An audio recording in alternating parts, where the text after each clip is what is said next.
Venice Point of View. Kasalukuyan ko ngayon binabaybay ang daan patungo sa amin. Lulan ng kotse na tanging naipundar ko sa loob ng halos 6 na taon ko sa Maynila. Sa mahal kasi ng cost of living doon talagang mahirap ang pumundar ng mga mamahaling gamit. Napabuga ako ng hangin matapos kong muling masilayan ang bayang iniwan ko. Matagal na panahon na rin. Magmula kasi na makipagsapalaran ako sa Maynila sa edad na 18, ay ngayon pa lang ako uuwi sa amin. Nag-apply akong call center doon at doon din ay nakilala ko si Yuan Chua. Ang boss namin na nililigawan ako. Kalaunan ay naging nobyo ko. Pinangakuan akong pakakasalan ngunit sa ibang babae tinupad dahil hindi ako tanggap ng mga magulang niya. Umasa akong ipaglalaban niya ako ngunit umasa lamang ako sa wala. Kaya't upang makalayo sa mga mapanghusgang tao, ay bumalik ako sa lupang sinilangan ko. Sa lugar na inaakala ko noong hindi ko na muli pang masisilayan dahil sa pangako noong hindi kailanman babalik. Ipinarada ko sa harap ng bahay ang sasakyan at tahimik na lumapit sa pinto ng bahay. 3 beses din akong kumatok bago gumalaw ang seradora ng pinto. "Venice?" Kunot noong tanong sa akin ni Ate Isabel nang pagbuksan ako nito ng pinto matapos kong kumatok. "Kamusta?" Imbis na sumagot ay tanong ko sa kanya. "Ikaw na ba talaga yan?" Hindi makapaniwalang tanong niya sa akin. 7 taon na rin kasi nang umalis ako. "Hindi ba kapanipaniwala na matapos mo akong ipagtabo yan dahil lang sa isang kwento na ginawa nila tungkol sa akin ay muli mo akong makikita?" Sarcastic akong tanong. "Masama pa rin pala ang loob mo sa akin." Malungkot nitong turan bago gagapin ng palad ko. "Mapatawad mo sana ako sa nagawa ko sa iyo noon, bunso. Pagod lamang ako noon sa trabaho at nalamang nagdadalang tao, kaya't mainitin ang ulo ko at madaling naubos ang pasensya. Pasensya ka na sa nagawa sa iyo ni ate noon." Malungkot niyang paliwanag. Tapos naman na yon. Mababa ang tonong saad ko at inilibot ang tingin sa bahay namin dati. Medyo maayos na rin to. Konkreto na ito, hindi katulad noon na yero lamang ang dingding ng bahay at anahaw naman ng bubong. "Mukhang umasenso ka na rin kahit papano Puri ko sa kanya. Tandang-tanda ko pa noon kung gaano kahirap ang buhay namin. Medyo umayos na rin to at konkreto na ito. Hindi katulad noon na yero lamang ang dingding ng bahay at anahaw naman ng bubong. Mukhang umasenso ka na rin kahit papano Puri ko sa kanya. Tandang-tanda ko pa noon kung gaano kahirap ang buhay namin. Pareho kaming nagpapakapagod ni ate makapag-aral lang at merong mailaman sa tiyan. 10 taon lang ako nang mawala si nanay. Si tatay, sumakabilang bahay. Wala na kaming balita sa kanya magmula nang ipagpalit niya kami sa babae niya. Wala na rin naman kaming pakialam sa kanya Inalis na namin siya sa mga buhay namin. Binura sa puso't isipan, katulad ng pagbubura niya sa amin sa buhay niya. Sinuwerte lang ang Kuya James mo. Nasa ibang bansa na siya at doon ay nagtatrabaho bilang electrician. Nakangiti at proud niyang sabi. "Ganun ba? Mabuti naman pala tuminunay ang asawa mo." Bagot kong sabi. Lasinggero kasi ang asawa niya noon. Walang magandang maiambag sa asawa. Kaya talagang mainit ang dugo ko noon pa man sa James na yon. "Nagbabago naman ang lahat, Venice." Mahinahong wika nito. "Alam ko dahil sa mundong to, wala namang permanente. Nasaan na pala yung pamangkin ko? Di ko pa siya nakikita. May pasalubong ako sa kanya, nasa compartment." Iginala kong muli ang tingin ko sa loob. Ang kaso ay wala akong makitang bata. "Nasa eskwelahan pa. Gusto mo bang sunduin natin?" Natutuwang swestyon niya na tinanguan ko naman. "O sige." Pinangunahan ko ang pagpasok sa loob ng sasakyan. Sumunod naman kagad si Ate Isabel. "Mag-seatbelt ka, ate." Ani kong ikinangiti niya, kasabay ng kanyang pagtango. Anong nakakatawa? Taas kilay kong tanong sa kanya. Wala naman kasing nakakatawa kaya't walang dahilan parang ngumiti siya. "Wala. Namimiss ko lang ang bunso kong kapatid." Anya't bigla na lang akong niyakap. Nakagat ko ang ibabang labi. Hindi ko man masabi ngunit na-miss ko rin siya. Tinapik ko na lamang siya at sinimulan ng maninuhin ng sasakyan. Makalipas ang kalahating minuto ay narating na namin ang paaralan ng pamangkin ko. Pagkakita nito sa inay kaagad na tumakbo papalapit. "Mama, siya na po ba si Tita Venice ko?" Tanong nitong nakangiti. "Oo anak, magmano ka sa maganda mong tita." Utos ni ate sa cute at maganda niyang anak. Akma na sanang kukunin ni Zenaida ang kamay ko nang iiwas ko. Yumuko ako at itinuro ang aking pisngi. "Kiss na lang? Ayoko magpamano eh. Feeling ko kasing tanda ko na." Sambit ko na ikinangiti nilang mag-ina. Humalik sa pisngi ko si Zenaida. "Marami akong pasalubong sa'yo." Bulong ko na ikinaningning ng mga mata nito. Ginulo ko ang buhok ng pamangkin ko bago ito buhatin papasok ng kotse. Sumunod naman agad si ate. "Tita ganda, may asawa ka na rin po ba?" Kasalukuyan na kaming bumabiyahe pa uwi nang bigla na lang magtanong ang magandang bulilit na ito. Binagalan kong pagmamaneho upang tapunan si Zenaida ng tingin. Wala pa. Sagot ko tsaka pinisil ng marahan ang malaman niyang pisngi. "Why po? Ang pretty-pretty nyo.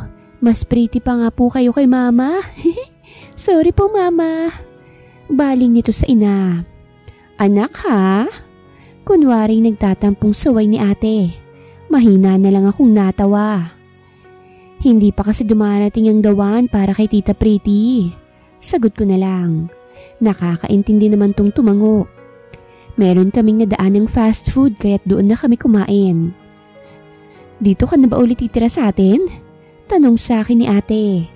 1 linggo mahigit na rin ang matuling dumaan na umuwi ako.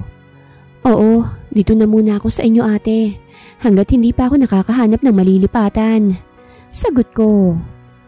Meron na akong nahanap na trabaho, call center din.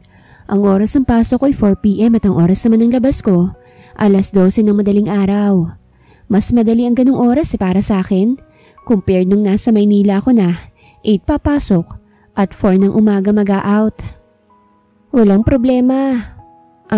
Venice, na-curious lang talaga ako eh. Ano ba talagang pinakang dahilan ng pagbalik mo? Hindi naman sa ayaw kita nang nandito. Gustong-gusto kong narito ka eh, totoo yun. Ang sa akin lang, malaman ko man lang sana ang nangyari sa'yo sa Maynila. Paminsan-minsan kasi kitang nakikitang tulala. Minsan naman ay mugto ang mga mata. Pwede ka bang magkwento kay ate?" Yumakap siya sa akin mula sa likod at ipinatong ang baba sa kaliwang balikat ko. Napabuga ako ng hangin. Kasabay ng pagbabalik tanaw ng mga masasaya at mapapait na nangyari sa buhay ko sa Maynila. Partikular, noong kasama ko si Yuan. Nagkaroon ako ng nobyo doon. Isa siyang Chinese. Pure Chinese at may ilang negosyo dito sa Pilipinas. Dito na siya ipinanganak kaya't Filipino ang language na ginagamit niya. 3 taon din kami. Nangarap ng sabay na magkakaroon ng kumpleto at masayang pamilya. Binigyan niya pa nga ako ng engagement ring dahil gusto niyang ikasal kami. Sobrang saya ko nung araw na nag-propose siya. Ngunit ang saya na yon, napalitan ng pait matapos isa publikong pag-iisang dibdib niya sa ibang babae. Ang sakit lang kasi, pinagmukha niya akong tanga. Ang masakit pa, tinanggi niya ako sa lahat. Sa sobrang galit ko sinampal ko siya. Sa lakas nun, talagang namulang maputi niyang pisngi. Pero deserve niya yun. Hindi ko ibinalik ang singsing. Sinangla ko bilang ganti sa kanya. Ganun kapangit ang naging buhay ko sa piling ng siraulong inchik na yun. Kwento ko. Nakakatawa lang na nagagawa ko ng daanin sa biro ang una kong karanasan. Napangiti na lang ako nang mahigpit akong niyakap ni ate. Sa yakap niyang yun ay nakaramdam ako ng kapanatagan. Marahil, kaya yun nangyari dahil may inilaan talaga ang Diyos para sa'yo. Huwag ka lang sanang matatakot na sumubok muli bunso. Ani ate. Nagkibit balikat lang ako dahil wala akong makapangsalita. Nanatili kami sa ganung posisyon hanggang sa kapwa tumunog ang mga tiyan namin. Nagkatawanan kami ni ate. Tara na't kumain, may pasok ka pa sa trabaho mo, hindi ba? Oo, sagot ko na lang. Hinayaan ko na si ate sa paghahanda ng pagkain dahil kailangan ko pang maligo. Isang blue jeans at long sleeves na puti ang kinuha ko sa cabinet. Inilagay ko na sa leeg ang ID ko. Tapos ay naglagay ng konting makeup nang hindi naman ako magmukhang maputla.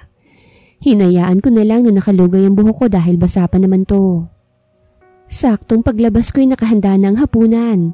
Inaagahan na ni ate ang paghahanda ng makakain na umano ko bago pumasok sa trabaho. Naghanda na rin ako ng pang snack mo rito. Ilalagay ko na lang sa bag mo Ano ni ate? Salamat Yumakap ako sa kanya sa bewang at humalik sa pisngi. Natawa naman to. Ganito ako kapag naglalambing sa kanya. O siya, kumain ka na't baka malate ka pa. Kumalas na ako at naghila ng bangko. Si Zendaya pala ate, hindi pa ba gising? Naku, hindi pa. Sobrang pagod sa pakikipaglaro sa mga kaibigan niya. Ayun, halimaw sa tulog. Natatawa na lang na sabi ni ate. Tumango naman ako. Nagsali na ako ng pagkain sa plato. Saglit na nagpasalamat sa biyaya bago tuluyang kumain. Nang matapos ay gumayak na ako. Ingat ka bunso. Kumaway na ako kay ate tsaka pinasabat ang sasakyan. Kalahating oras din ang inabot bago kumarating ang pinagtatrabahuhan. Ano bang secret natin at palagi kang glowing? Mahinang tanong sa akin ni Lindsay. Naging kaibigan ko na rin ang babaeng to dahil bukod sa prangka hindi plastic. Gusto ko ang sense of humor ng babaeng to. Kaya't naging magkaibigan kami. Ewan ba? Nagkaroon na ako ng trust issues sa mga kaibigan na yan matapos yung nangyari sa amin ni Yuan. Binabackstab bala nila ako kapag hindi nila ako kaharap. Pinagtatawanan at kung ano-anong sinasabing masama tungkol sa akin. Lumalabas na kaya lang nila ako kinaibigan ay dahil sa nobya ako ng owner ng pinagtatrabahuhan namin noon. Back to reality. Ngumiti lang ako kay Lindsay bago naupo sa pwesto ko na katabi ng pwesto niya. Sapat na tulog at pahinga lang. Simpleng sagot ko. Ganun, matry nga rin ang sikreto mong yan nang magmukha rin akong blooming. Go lang, effective siya bakla. Kinindatan ko siya bago simulan ng trabaho. Sunod-sunod palagi ang natatanggap kong tawag. Lagpas 60 ang tawag na natanggap ko sa loob ng 8 hours shift ko. Napapainat na lang ako nang sumapit na ang 12:00. Bar tayo bakla, treat ko. Pinadalhan kasi ako ng boyfriend kong afam. Mag-enjoy daw ako sa araw ng birthday ko. Oo nga pala, birthday niya nga pala ngayon. Naku sorry bakla, wala akong regalo sa'yo. Nakalimutan ko sorry. Ano ka ba? Okay lang. Sobrang stressful ang trabaho natin kaya gets kung hindi mo naalala. Thank you. Bawi ako next time Pangako ko. Okay lang. So ano, tara na? Oo, sige. Dala mo naman yung sasakyan mo, hindi ba? Hindi ko dala yung sa akin Na-impound. Kamot ulo nitong sabi. Sira ka, ano na naman ba kasing ginawa mo? Lumabas na kami't nagtungo sa parking. Nag-overtake. Simple niyang sagot. Pero hindi lang naman akong may kasalanan. Hindi nag-signal light yung lokong motorista Akala ko hindi liliko kaya umabante ako. Hala ka, kamusta naman ba? Natumba lang naman yung motor. Makakalagpas naman sana nga talaga ako kaso expired na yung lisensya ko Ay, wag na nga nating pag-usapan ang nakakainis na nangyaring yun. Okay, so saan tayo? Sa Hoppers na lang. Ang alam ko ngayon ng opening nila kaya may mga pa-free drinks sila. Marami rin daw ang mga foreigners sa pumupunta ron Malay mo makabingwit ka. No, I don't want to have an headache again. Tanggi ko. Ilang sandali lang narating namin ang Hoppers. Naghanap lang ako ng parking space pagkatapos ay nag-message ako kay ate nang hindi naman siya mag-alala. Pagpasok namin ay isang nakakaindak na musikang sumalubong sa amin. Naghanap kami ng pwesto at kaagad na nag-order ng inumin. Ilang minuto lang ay dumating ang inumin at pulutan. Cheers bakla! Happy 26th birthday! Pinagbunggo namin ang aming mga baso tsaka namin yung inisang lagok. Wow! Ang lakas ng tolerance natin Medyo tipsy na ako pero kaya ko pa naman ang sarili ko. May pinagmanahan. Lasinggerong tatay ko Tumawa lang siya't muling lumagok. Sayaw tayo. Ang ganda ng pinatutugtog na music ng DJ eh. Tumayo siya at ganun din ako. Pumunta kami sa gitna ng dance floor. Itinaas ang kamay kasabay ng pagpikit ng aking mga mata. Sumayaw ako na parang wala ng bukas. Hanggang sa maramdaman ko ang isang mainit na kamay sa aking bewang. Alright, I've been to several bars in Manila. And this is not new to me. Ilang beses nang may sumubok makipag-flirt sa akin tuwing sasayaw ako ng ganito. Pero wala ni isa sa kanilang naging matapang na makipagsayaw sa akin ng ganito. Ngumisi ako when I started to dance with him. Our bodies moved in sync, lost in the rhythm. His hot body gives electricity, sending shiver to my spine. I pressed my hips against him. Each grind is deliberate. Testing, knowing exactly what it did to him. The heat between us was undeniable, and it revealed in the power of every move, knowing that he couldn't tear his hand away from me. Ngayon lang ako sumubok na makipagsayaw ng ganito ka-intense. Magiging sinungaling ako kung sasabihin kong hindi ko nagugustuhan ang pakikipagsayaw sa estrangherong ito. You're making me freaking so horny, woman. His voice was like a thunder. Let's enjoy the night, he whispered. Doon na ako nagmulat ng mata kasabay ng pagharap sa kanya. Halos mapasinghap ako sa perpektong wangis niya nang sa wakas ay masilayan ko ang kanyang mukha. Wala akong makita ni isang kapintasan, maliban lang sa magkabilaan niyang braso na puro tattoo. It looks hot though. Sorry pero hindi ko basta-bastang isinusuko ang bataan sa isang estranghero. Marry me then. Deretsahang alok niya. Nalaglag ang pangako sa alok niyang yun. Sira ulo bang lalaking to? Makatikim lang ng sariwang laman, handang magpakasal, ura-urada. Akala mo mauubusan eh. 5 million will be yours if you agree the marriage that I offered you. Baritonong anya. Hindi ako mag-aantay ng matagal. Dagdag pa niya. I swallowed hard. Diyos mio, hindi biro ang 5 milyon ha. Pwede na ako magtayo ng sarili kong negosyo noon. Makakapagpatayo na rin ako ng katamtaman lang para sa akin na bahay. Okay, kailan ko makukuha ang pera? Tusong tanong ko. Grasya nang lumalapit, itataboy ko pa ba? Instant milyonarya ako nito. After our wedding. Seryoso niyang sabi. Napalunok akong muli. Wala nang atrasan to. Deal, sa munisipyo na lang tayo, pwede ba? Request ko tsaka naglahad ng kamay sa kanya. Hindi pwede. Sa simbahan tayo magpapakasal. Sa Manila Cathedral. Kailangang malaman ng madla na nagpakasal na ang isang Fabio Smith. Anya, alangan na lang akong tumango. Bahala na. Napasinghap na lang ako ng kabigin niya ako at gawaran ng halik. Halik na sa tingin ko'y umabot ng 2 minuto. Halimaw yatang lalaking to eh. Kulang na lang kainin niya itong buong labi ko. Ngumisi to sa akin matapos akong pakawalan. I'll drive you home, soon to be wife. Aangal pa sana ako ang kaso hinilan niya na ako. Mabuti na lang at nadaanan namin si Lindsay kaya't naibigay ko rito ang susi ng sasakyan ko.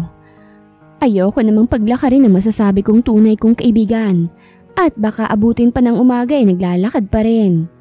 Inaasahan kong magugulat ang bruha kaso chinir pa ako. Namalayan ko na lang na itinuturo ko na sa kanya mga dapat daanan papunta sa amin. At nang sa wakas ay marating na namin ang bahay, halos takasan ako ng kaluluwa. Nang makita ko si ate na naghihintay sa tapat ng pinto. Patay na ako nito. I'll explain everything to her. Relax. Anya, bakit ganun? Parang nawala kagad yung kaba ko sa sinabi niya. Ay, bahala na basta hindi ko itataboy ang pera. Una na siyang bumaba. Umikot siya upang buksan ang pinto kung saan ako nakaupo. Nakagat ko biglang ibabang labi nang makitang pagkunot ng noon ni ate. Ate, alanganin ang ngiting umukit sa labi ko.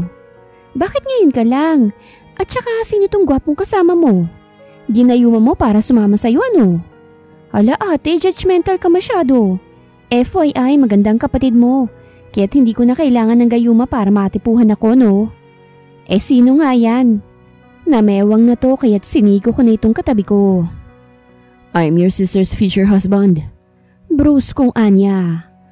Halos mabilaukan naman si ate sa narinig.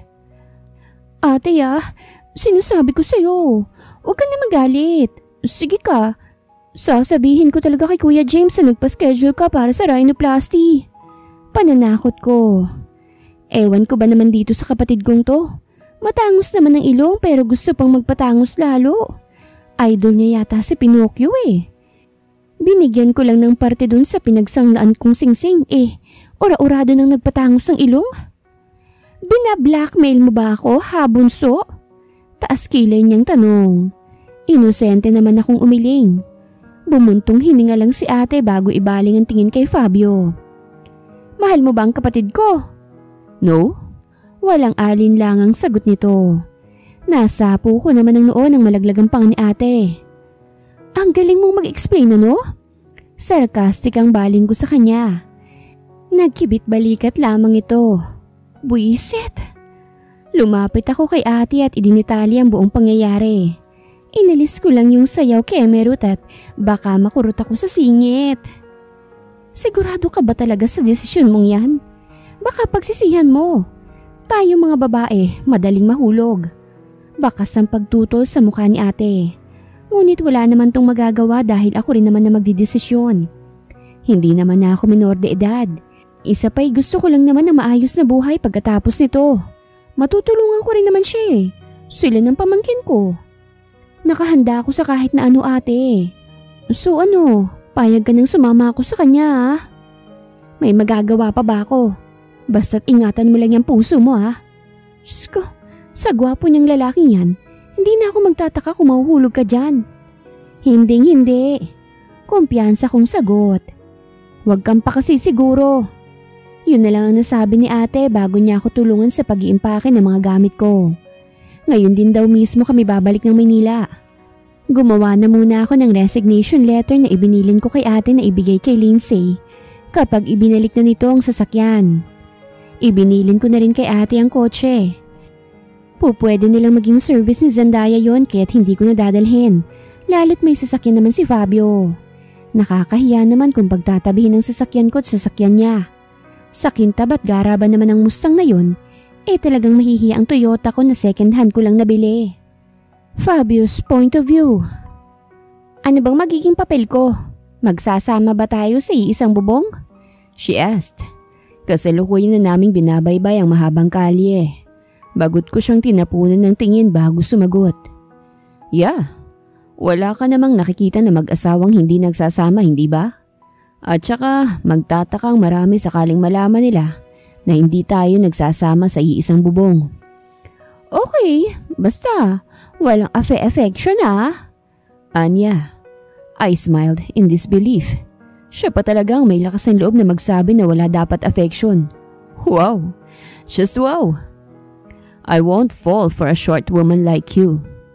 Kapal parang kanina hindi ka naaapektuhan nung sumasayaw ako Alam mo ba yung kasabihang tulak ng bibig, kabig ng dibdib? Ganun yung inaakto mo ngayon. Pagsusungit nito sa akin, I'm just drunk. Depensa ko. Drunk mo mukha mo. Ramdam na ramdam nga ng likod ko yung anaconda mo kanina Galit na galit. May pa, let's enjoy the night. Enjoy the night pang nalalaman. Naapektuhan ka sa akin. Aminin mo na. And what if I say yes? What would you do? Itinabi ko ang sasakyan at inilapit ang mukha sa kanya. Nataranta naman niya akong pinigilan sa dibdib. Hinuli ko lang ang kamay niya at dinala yun sa aking labi. Parang gusto kong matawa nang mamula ang buo niyang mukha at mabilis na binawi ang kamay. Kasunod ng sunod-sunod niyang pag-sign of the cross. Lord, ayoko pa pong mawasak. Please help me po. Mangyak-ngiyak niyang dasal. Doon na ako napabunghalit ng tawa. Don't worry. Wala akong planong galawin ka. Hindi ko pa rin talaga mapigilan ang tawa sa naging reaksyon niya. This was the first time I've laughed so hard. Ay, tawang-tawa siya, no? Sorry, I just can't help it. Now I have my own pet peeve, I said, and still laughing. She pouted, so I decided to stop. So what's your name? She rolled her precious eyes before answering my question. Pwede bang magtagalog ka? Nasa Pinas tayo oh. Diyos ko, sakit na nga ng ulo ko sa gabi-gabing pag-i-Ingles, pati ba naman sa'yo mag-i-Ingles pa ako? Ulitin mo yung tanong mo, dapat Tagalog. You're pretty annoying, I said in annoyance. Thank you. O heto piso, yan ang kausapin mo. Mag-Inglisan kayo ni Jose Rizal. Oo na, sorry naman. Hindi lang kasi talaga ako sanay na magtagalog. Lumaki ako sa London, so what did you expect? Matigas kong pananagalog. Parang nagpipilit ang dila ko kapag nagtatagalog ako. Pero sinusubukan ko pa rin naman ang hindi nagagalit ang pet peeve ko. Okay, sige magtanong ka na. At saka magmaneho ka na at baka abutin tayo ng siyam-siyam. Anong pangalan mo? I asked her again. Venice Santiago, 25 years nang nabubuhay sa mundo. 86, 49, 89 ang measurement ng precious body ko. Para lang to sa asawa ko kaya't maglaway ka. So, para sa akin pala yan. Her eyes widened. Ngayon niya lang siguro napagtanto ang sinabi. Magiging Mrs. Smith ka, right? So, para sa akin yan. I teased her. And I felt so much joy when her cheeks turned red. Asa ka no? Magiging mag-asawa lang naman tayo sa papel.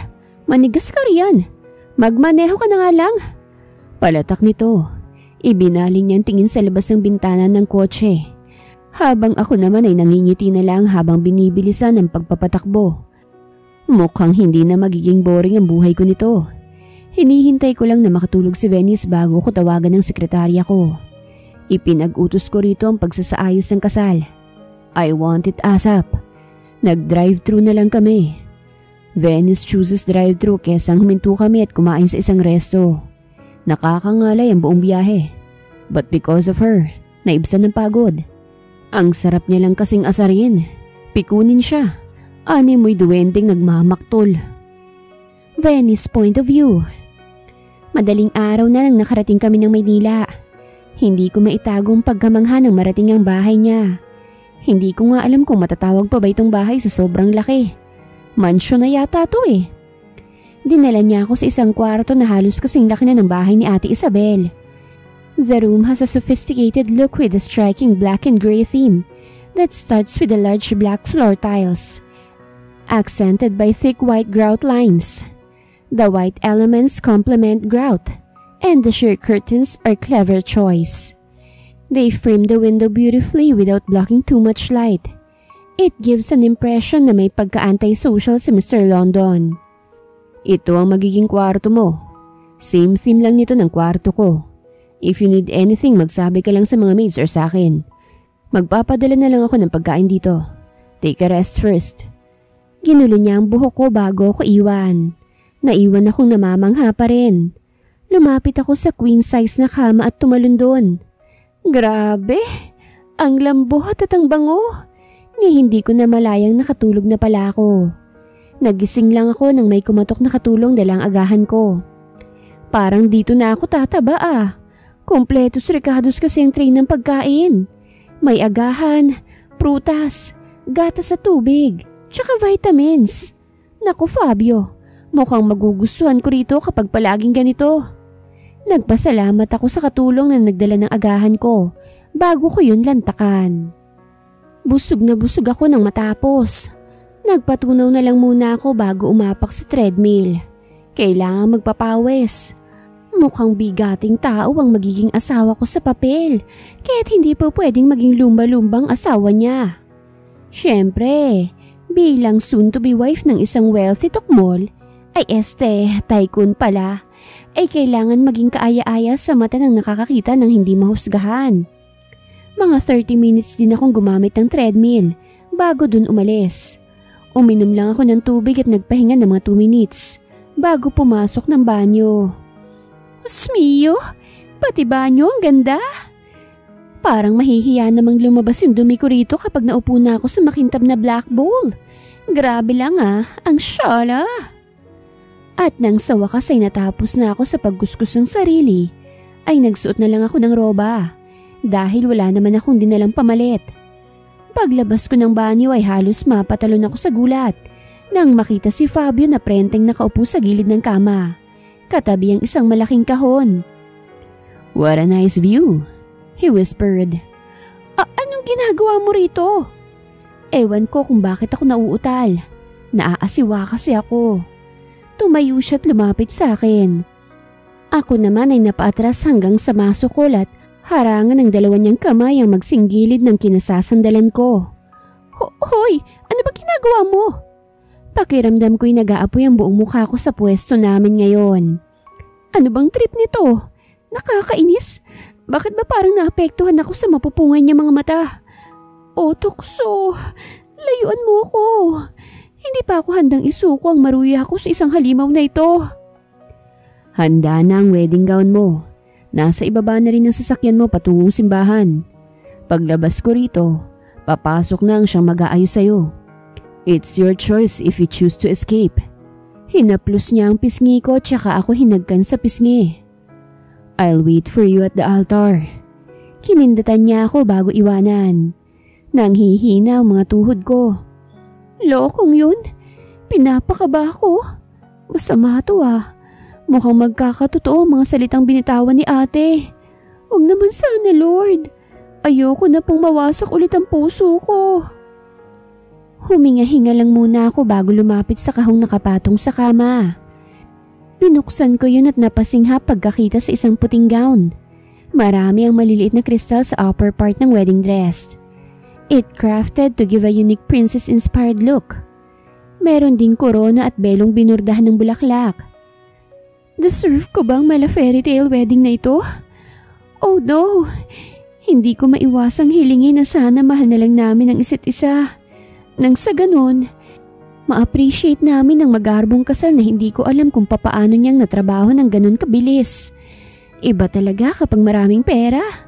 Ang mga imposible, nagiging posible. Iniwanan ko muna sa ibabaw ng kama ang gown. Wala pa nga pala akong panloob. Dali-dali akong kumuha ng kailangan ko sa closet at saka bumalik sa loob ng banyo. Ilang sandali lang ay meron na ang mga pumasok. Hair and makeup artist ang pakilala nila sa akin. Parang hindi naman na kailangan pang makeupan ng bride. Ang pretty-pretty mo na, madam. Perfect ang pinkish cheeks mo, maging ang kissable lips. Ang pilik mata natural lang na makapal. Ani mo'y sinadyang iguhit ng walang kapintasan ng kilay. Diyos ko, mukhang magiging half-half ang katauhan ko nito. Bulalas ng binabaing makeup artist na sinang-ayunan naman ang hairstylist. Tipid lang akong ngumiti sa kanila. Kaso hindi naman kami mababayaran kung hindi ka namin naayusan. Upo ka na rito, madam. Sinunod kong sinabi nila. Naupo na ako sa harap ng vanity mirror at doon ay sinimulan nilang buting-tingin ang mukha't buhok ko. Akala ko'y sila lang ngunit nagulat na lang ako nang may humawak sa kamay at paa ko. Hinayaan ko na lang sila. Halos antukin ako sa dami ng ginagawa nila. Perfect! Tutulo ang laway ng groom pag nakitang napakaganda niyang bride. Hindi ko nakilalang sarili ko. Ayoko mang magbuhat ng sariling bangko pero ang ganda ko talaga sa ayos ko ngayon. Para akong prinsesa. Ipinasuot na nila sa akin ang gown para daw mapicturean ako saglit ng photographer. Mabuti na lang at babae ang tagakuha. Kaya't hindi ako nailang. Matapos yun ay tinulungan na nila akong makababa at makasakay sa bridal car. Pagdating ko sa simbahan ay halos takasan ako ng dugo matapos makita kung sinong best man ni Fabio. Walang iba kung hindi si Yuan Chua. Hindi niya ako makita ng maayos dahil sa belong nakaharang sa mukha ko. Ngunit siya'y klaro kung nakikita mula rito sa kinatatayuan ko. Halika na, iha. Napatingin ako sa may isang edad na lalaking lumapit sa akin. Hindi pa naman to ganun katanda tignan. Siguro yung mga nasa 50 pa lang ito. Marahil ay napansin nito ang pagtataka ko, kaya't nagpakilala ito sa akin. Wala na ang don at donya. Ako na lamang ang kinausap ni Sir Fabio na ihatid ka sa kanya. Masasabi kong akong pinagkakatiwalaang tao ng mapapangasawa mo. Dahil sa akin niya ipinagkakatiwala ang mansyon kapag uuwi sa pangalawang tahanan niya sa London. Tawagin mo na lamang akong Tatay Nestor. Ramdam ko ang kabaitan sa kanya.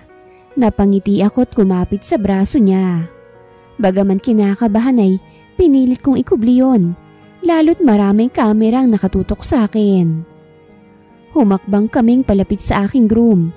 His stature and frame stood up. Walang binatbat ang ex ko sa halos perfect figure ng magiging asawa ko sa papel.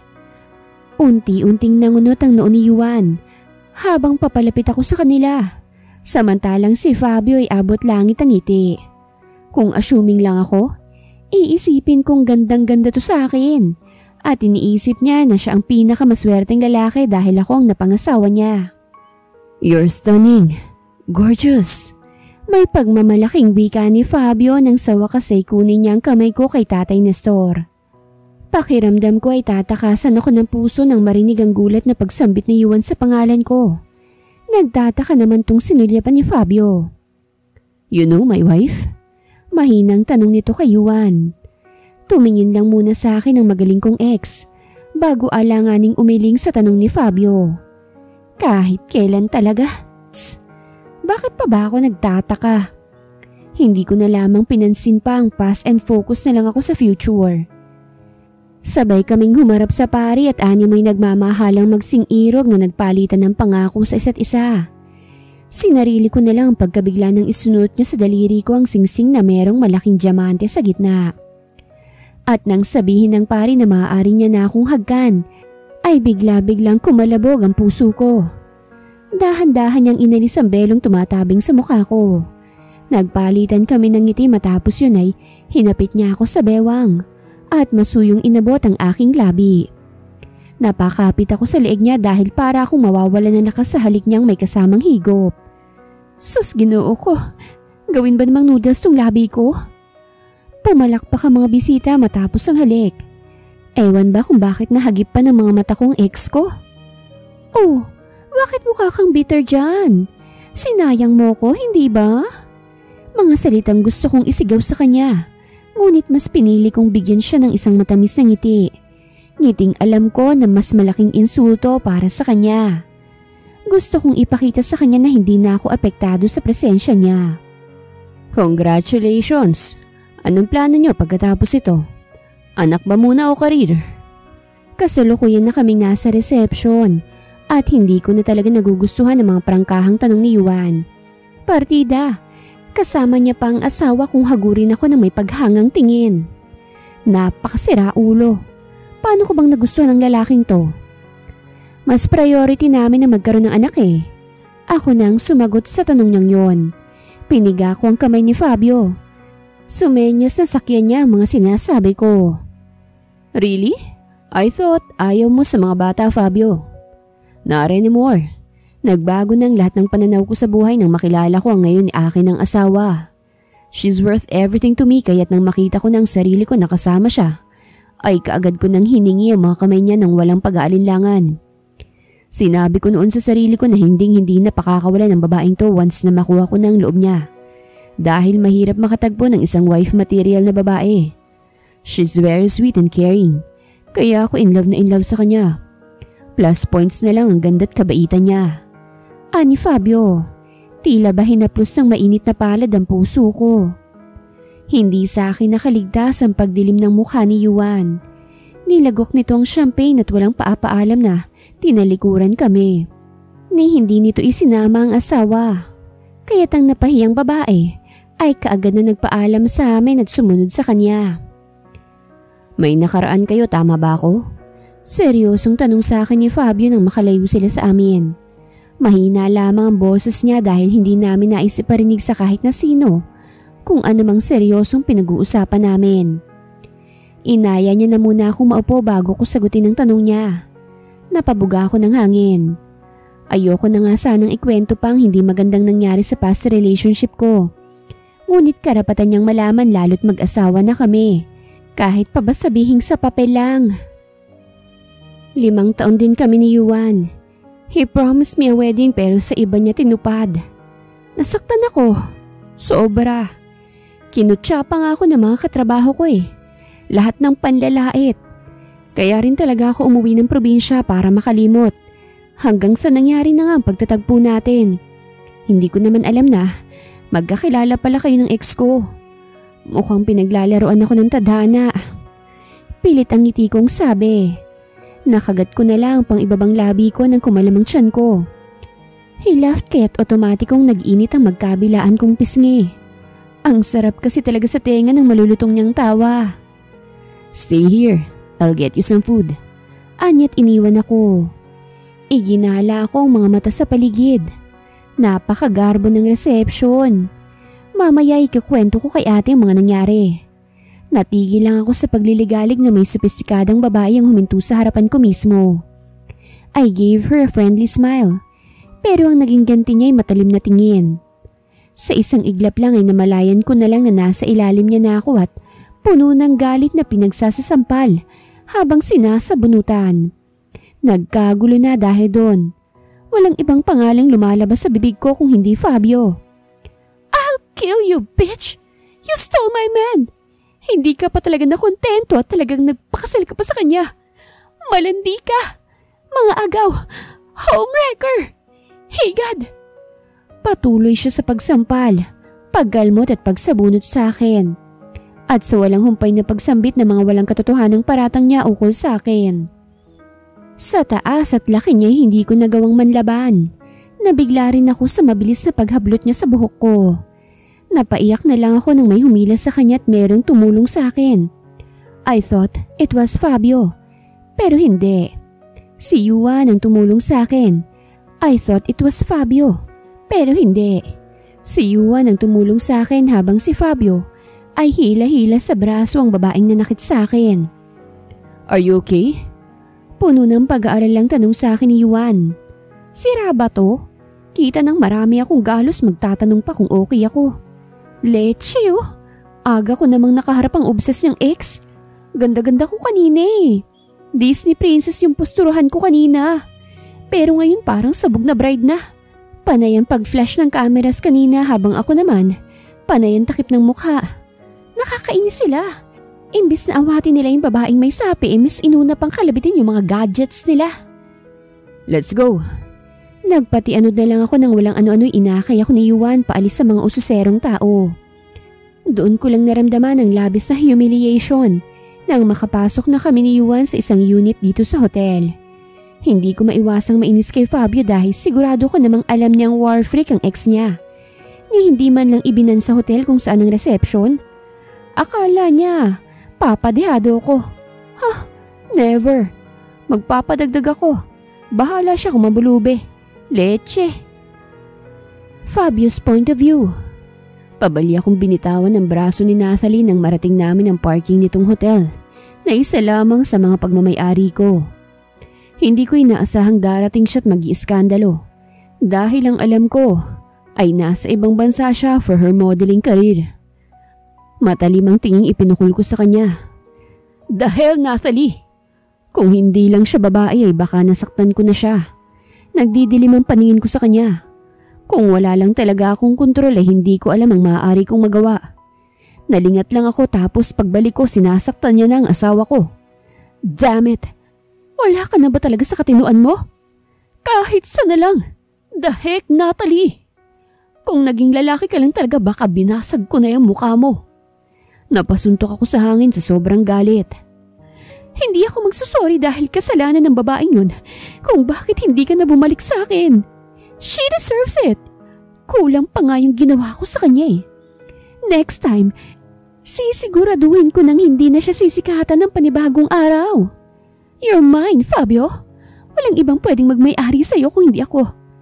Ako lang, naiintindihan mo? I love you, and I wouldn't be ashamed to tell you that I'm so obsessed with you. Please, Fabio, give me another chance. Please ako na lang ulit. I'll do everything. I'll be a better partner. Ako nang bahala sa annulment nyo. Just please bumalik ka lang sa akin. Parang baliw na pagmamakaawa nito. Animoy linta kung kumapit sa katawan ko. Pilit kong inaalis sa mga kamay niyang nakakapit sa bewang ko. At nang magtagumpay ay marahas ko siyang itinulak na ikinaupo nito sa semento. Baliw ka na. Tigilan mo na yung kahibangan mo. Tantanan mo ang asawa ko. Oras na may gawin ka pang hindi maganda sa kanya, ako na mismo ang gagawa ng paraan upang mawala ka sa landas ko. Puno ng gigil kong sumbat sa kanya. Nagsisi ako noon na nagpabulag ako sa pag-ibig. Kung meron man akong gustong burahin sa alaala ko, yun ay walang iba kung hindi si Nathalie. Maalala ko palang yung nasaksihan kong ginagawa niya kasamang 2 lalaki sa unit niya. Kinikilabutan na ako. Tinalikuran ko siya at walang lingon-likod na umalis. Magpapakamatay ako kapag pinili mo siya! Sigaw niya sa gitna ng kanyang paghikbi. Pang-ilang beses niya na bang sinabi sa akin ang pananakot na yun? Hindi ko na halos mabilang. Mas binilisan ko pang paglalakad. Iniisip ko si Venice. Damn it, nag-aalala ako sa kanya. Nagigilty ako dahil hindi ko siya nagawang daluhan kanina. Namutawi kasi ang galit ko para kay Nathalie, kaya't ito ang nahablot ko. Hinanap ko siya sa palibot ng reception hall ngunit hindi ko siya makita. Nasapo kong noo sa labis na frustration. Napalingon na lang ako sa may kanang gawin na may tumapik sa akin. Si Tatay Nestor. Inalis ni Sir Juan si Madam Venice upang makalayo sa mas matindi pang eskandalo. Bulong nito sa akin. Where's my wife? Tanong ko agad.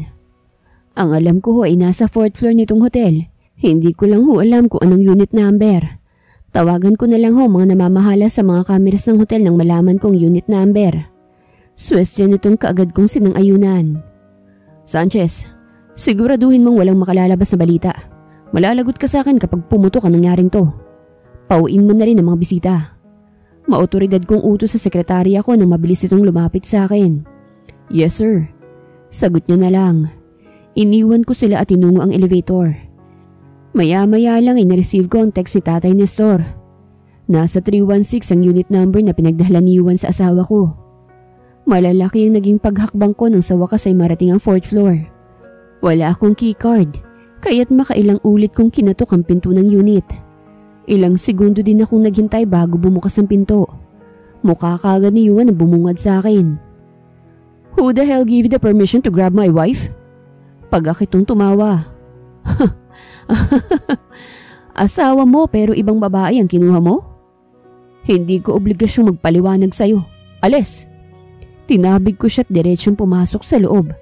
Parang piniga ang puso ko na makita siyang nakaupo sa gilid ng kama. Nakayuko dahil nilalagyan ng gamot sa kamay sa may bandang dibdib na merong mga kalmot. Wife! Doon lang siya nagtaas ng tingin. Inilang hakbang kong distansya namin at kinulong siya sa bisig. I'm sorry wife.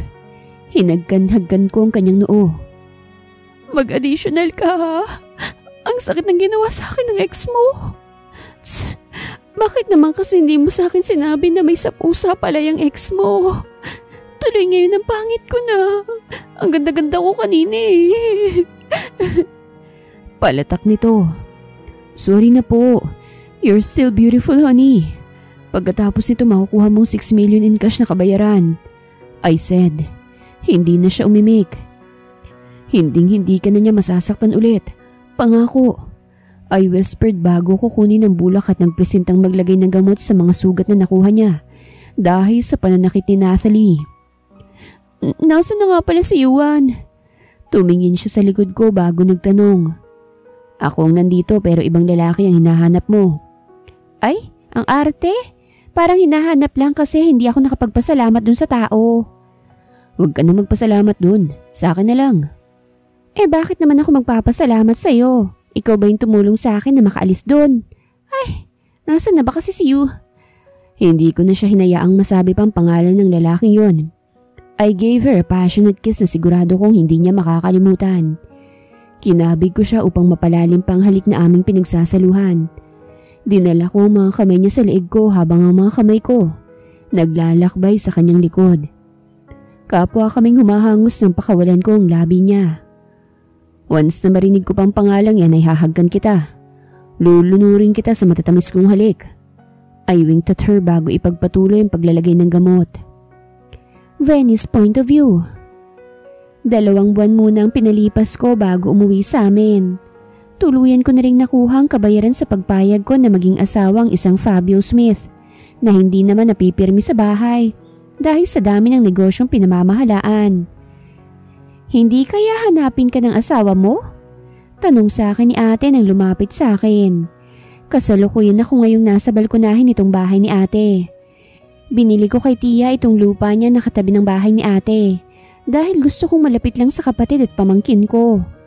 Nagsisimula na rin ang mga trabahador na itayo ang grocery store na siyang magiging source of income ko. Plano kong magpatayo rin sa bayan ngunit uunahin ko muna itong dito lang sa amin, lalo't walang masyadong nabibilhan ng mga paninda at pangangailangan ng mga residente ng San Vicente. Kailangan pang pumunta ng bayan para lang makapag-grocery. O edi hanapin niya. Tamad kong sagot. Naiinis kasi ako dahil ginagawa lang ako ni Fabio na tao sa bahay niya. Nakakaburyo ang ganoon, kaya't nilayasan ko na muna. Babalik naman ako kapag kailangan niya ng maidi-display kapag may mga event siyang dadaluhan. Nag-away ba kayo kaya ka umalis? Hindi. Tsaka ano namang pag-aawayan namin? Hindi naman namin mahal ang isa't isa para mag-away na parang nagmamahalang mag-asawa. Hindi mo pa nga ba mahal? Hindi. Mabilis kong sagot. Hindi. Bakit panay katingin sa cellphone mo? Mga mata mo na nga nagsasabi mismo ng totoo eh. Bakit ba hindi mo maamin? Si ate talaga ang daming mga napapansin. Hindi ko siya gusto lalong hindi ko siya mahal, okay? Ay, maiwan na nga muna kita. Mamimili lang ako ng mga stocks natin. Isasama ko na si Zendaya. Tumayo na ako't iniwan si ate.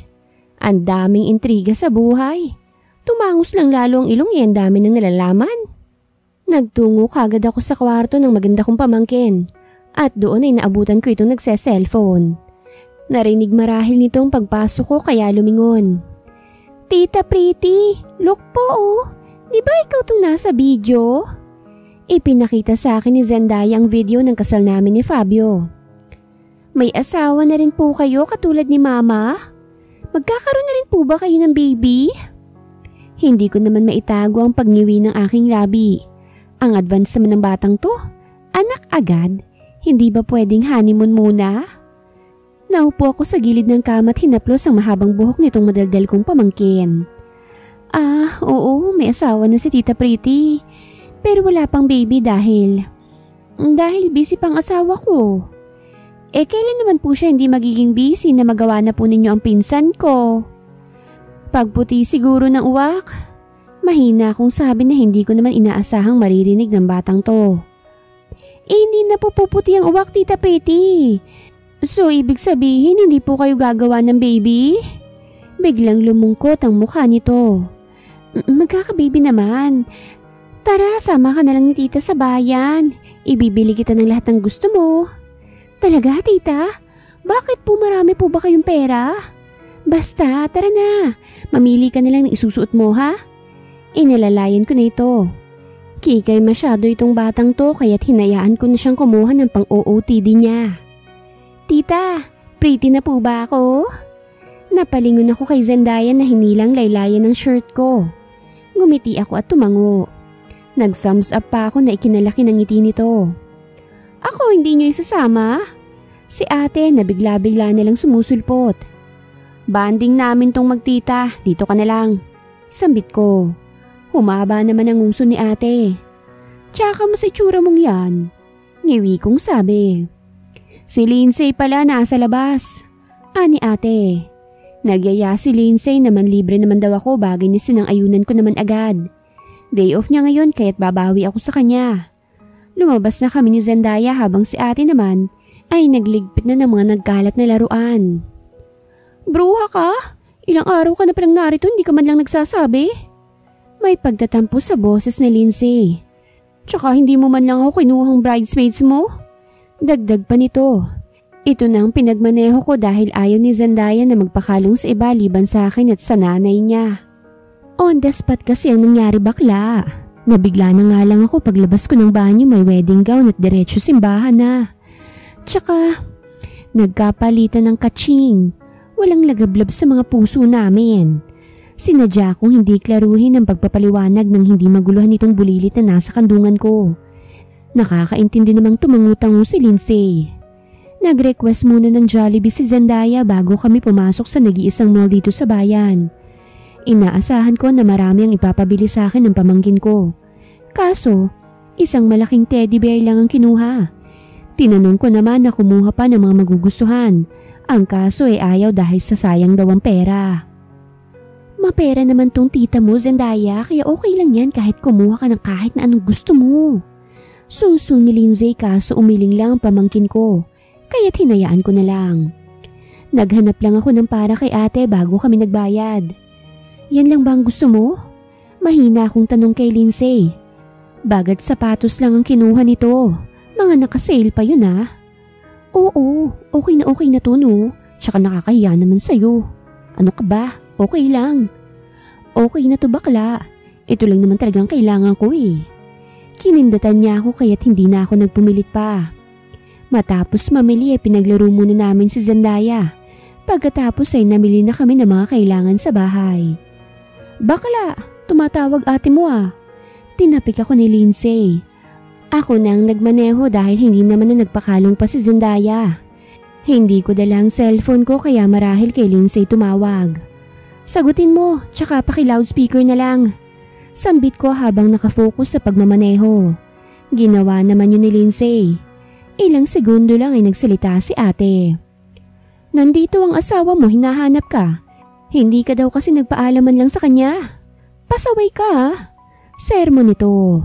Napangiwi naman ako dahil doon. Pauwi na kami. Sagot ko lang at sinenyasan si Lindsay na patayin na ang tawag at baka magtatalak pa. So ano yun? Running wife? Natatawang komento ni Lindsay. Tanging pagkibit ng balikat lang nagawa ko. Ilang sandali pa'y narating na namin ang bahay. Nakamot kong ulo nang makitang inis sa mukha ni Fabio. Hay, nakauwi ka na pala. Kaswal kong bati sa kanya. Yes, at inaasahan kong maaabutan kita ron. Nagpa-reserve ako ng lunch for us pero wala ka naman pagdating ko. Kaya kinancel ko na lang. Ah, ganun ba? Okay. Are you mad at me? Nag-aalala niyang tanong. Hinuli niya ang kamay ko at nang salubungin ko ang mga mata niya, ay nakita ko ron ang pangungulila. Bakit naman ako magagalit sa'yo? Para saan? I don't know. Maybe because masyado akong busy. Panguhula niya. Walang ganun, Fabio. Nabuburyo lang ako kaya umuwi ako dito sa amin. Tsaka hindi naman kita matawagan nung nagtatry ako magpaalam. Baka gusto niyong paraanin muna kami ano? Bakla, mabigat tong mga bitbiting ko. Kapwa kaming napalingon kay Lindsay. Nahihiya na lang kaming umalis sa harap ng pinto. Nakaharang pala kami. Thank you. O sige na, tuloy niyo na. Ani Lindsay at nilagpasan na kami. I'm sorry, nawala kasi yung cellphone ko. Hindi ko alam kung saan ko siya nawala. Pwede pa namang bumawi, right? Bakit naman? Hindi naman natin mahal ang isa't isa, hindi ba? Sa sinabi ko'y biglang nawala ngiti sa labi niya. May nasabi ba akong mali? Nagiging totoo lang naman ako, hindi ba? Pumasok na muna kayo. Mamaya na yung lambingan. Kumain na muna tayong lahat. Sigaw ni ate na sa tingin ko'y nasa kusina. Alika na. Aya ko sa kanya. Tahimik lang siyang sumunod pero hindi naman binibitawan ng kamay ko. Pagdating namin sa komedor ay akma ko na sana nga hawakan ng silya sa hapag upang hilahin yon ang maunahan niya ako. Salamat. Umupo na ako at ganun din naman ang ginawa niya. Kayo po ba yung asawa ng tita Pretty ko? Hindi na marahil kayang pigilan ng bulinggit ang bibig at nagtanong na kahit pinandidilatan to ng iba. Ang handsome niyo po ah. Bagay na bagay kayo ng tita Pretty ko. Dagdag pa nito. Kailan niyo po pala gagawin ng pamangkin ko? Halos na umid ako sa harapang tanong na yun ni Zendaya kay Fabio. Pasaway tong batang to. Kala ko tapos nang magtanong hindi pa pala. Tawagan mong tatay mo, sabihin mo tay uwi ka na. Gawa na kayo ni mama ng kapatid ko nang hindi ka sa amin humihingi ng kalaro mo. Smiyok ang bata ka. Konsumido kong sabi. Ayaw pa ni tatay, tita Pretty. 3 years pa daw po siya dun eh. Uuwi lang daw po siya kapag secured na daw po ang kanabukasan po. Nasapo ko na lang ang noo. Itong batang to palaging may sagot, di na uubusan. Pag uwi namin ng tita Pretty mo ng Maynila, gagawin na namin yung pinsan mo. Malawak ang ngiti ni Fabio sa labi matapos sabihin yun. Ihanda ang pagpapasukan ng kargada dahil tiyak na magagasgasan dahil never been used pa. Segunda ni Lindsay. Parang gusto ko nilang magpalamon. Pinagkakaisahan nila ako. Nangangamatis ka na, bunso. Si ate na may pilyang ngiti sa labi. Kakain ba tayo o magdadaldala na lang? Tanong ko sa kanilang lahat. Kumakain naman na tayo, Tita Pretty ah. Mariin ko na lang na ipikit ang mga mata ko. Natatawa na lang ang mga kasama ko. Lord, pwede bang tirisin ang batang nasa harap ko? Kahit isang beses lang, nanggigigil na ako eh. Ipinilig ko na lang ang ulo at seryosong kumain. Kinakamusta nila si Fabio habang ako rito parang hangin. Ipasyal mo naman itong si Fabio dito sa atin, Venice. Maraming tourist attractions dito sa San Vicente. Tsak na mag-e-enjoy ang staycation ninyong mag-asawa rito. Swestyon ni ate. O sige, sagot ko na lang. Matapos namin kumain sila ate nang naghugas. Habang kami ni Fabio ay lumabas upang kamustahin ang mga trabahador ko. Libre ang pagkain nila. Hindi ko sinunod ang rate ng mga construction dito sa probinsya. Nag-research ako ng rate sa Maynila at iyon ang ginawa ko. Tuwang-tuwa naman ang mga tao ko dahil laking tulong daw sa pamilya nila. Masaya naman akong nakakatulong kahit papano. Hindi mo naman na kailangan pa to, wife. Pwede mo naman akong tulungan na lang sa kumpanya. Ayoko kasing palagi kang uuwi para lang tignan ang negosyo mo rito. Palagi ako mag-aalala sa'yo. Ani Fabio nang yumakap siya mula sa likod. Otomatikong namulang mukha ko dahil nasa harap lang naman namin ang mga trabahador. Ano ka ba? Kakahiya. Sita ko sa kanya. Ang kaso imbis na pakawalan ako mas lalo niya lang akong niyakap ng mahigpit. I missed you, wife. Paus niyang sabi. Gumapang ang mainit na pakiramdam sa puso ko. Bigla rin itong pumintig ng malakas. Namiss mo rin ba ako? Naglalambing ang tono ng boses niyang tanong. Tumikim ako bago sumagot. Hindi po pwedeng magpauto tayo sa gwapong ito. Malay mo pinagtitripan lang ako tapos bigla akong sinakyan. Di napahiya pa ako. Bakit naman kita mamimiss? Di ba, hindi naman natin mahal ang isa't isa? Hindi nga ba? Malungkot niyang tanong. Napalunok ako. Ewan ko sa'yo. Pinilit kong alisin ang pagkakayakap niya. Ang kaso'y mas isiniksik niya lang ang sarili sa akin. Kinuo ko. Manoy mo, tinutusok ng likod ko. Fabio naman, iyang ano mo, bakit para ng bato? Ganito naman talaga ako kapag madidikit sa'yo. Sira ulo ka, bitaw na kasi. Ayoko, sabihin mo munang namimiss mo ko. Ang kulit naman eh, 1, 4, 3. Bigla akong nanigas. Assuming na ba ako kung iisipin kong mahal niya ako? 1, 4, 3 ba yun? Diba, I love you yung meaning nun? I said, 1, 4, 3. He repeated and kissed me on the cheeks. Ay! Natauhan lang ako sa pagtudyo ng mga trabahador ko. Oo ya, magtrabaho kayo dyan. Galit-galitan kong saway sa kanila. I missed you, wife. Bulong niya. Che, miss ka dyan. Hindi ka nga nag-aabalang kontakin ako. Bumitaw ka nga riyan. Nagpupumiglas ako. Ang kaso'y napamali pa dahil madali niya lang akong iharap sa kanya. So, tama nga ako. Galit ka nga. Nakangiti niyang sabi. Inirapan ko siya at tinaasan ng kilay. Hindi, assuming ka lang. At least sa'yo lang ako nag-a-assume. Boom! Anyang nagpangiwi sa akin. Lumaki pa ang butas ng ilong ko. Promise ang baduy nun. Pero bakit naman ganun? Bakit parang nagkaroon ng fireworks sa loob ng katawan ko? Kinikilig ba ako? Shoota! Kinikilig ako sa baduy na pick-up line na yun? Let's make it official. Dagdag niya. Ang alin? Maangkong tanong. Natatangan na naman tayo, Venice eh. Hindi ka na grade 2 at hindi mo magets ang sinabi niya sa'yo? Diyos mio. Ang relasyong meron tayo. I'll court you. At kapag nakuha ko ng puso mo, magpapakasal tayo.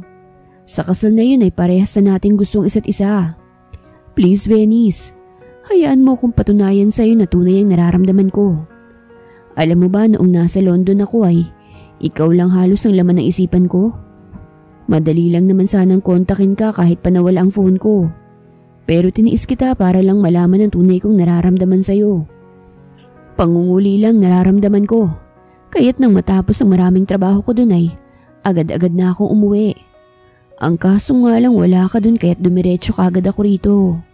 Kung ganun pagka uwi mo ng Maynila diretso ka kagad dito? Bigla akong nakaramdam ng konsensya. Yes, gustong gusto na kasi kitang yakapin ng ganito kahigpit. Please say that you miss me too. Puno ng pagsusumamong pakikiusap niya. Nangilid ang luha ko sa hindi malamang dahilan. Namiss kita. Halos pabulong na ang pagkakasabi ko. Naipikit ko na lang ang mga mata ko nang dumampi ang labi niya sa aking labi. Buong akala ko'y dampi lamang, ngunit ang dampi ay naging masuyo. Naghiwalay lamang ang mga labi namin nang sumigaw si Zendaya ng, "Bakit mo po kinakain ang lips ng Tita Pretty ko? Gutom pa po pala kayo, dapat kumain pa po kayo. Hindi yung pati lips si Tita Pretty minumukbang nyo." Sorry baby, nag-grieve lang talaga ako sa lips ng Tita Pretty mo. Don't worry, next time I'll do it in a private place. Okay. Ang daling kausap ng tiyanak na ito. Nagkatinginan kami ni Fabio at nagpalitan ng ngiti. Simulan mong panliligaw mo ngayon. Tulungan mo na sila magtrabaho. Pagbibiro ko. Ang kaso ang loko. Ora-oradang nagtanggal ng butones.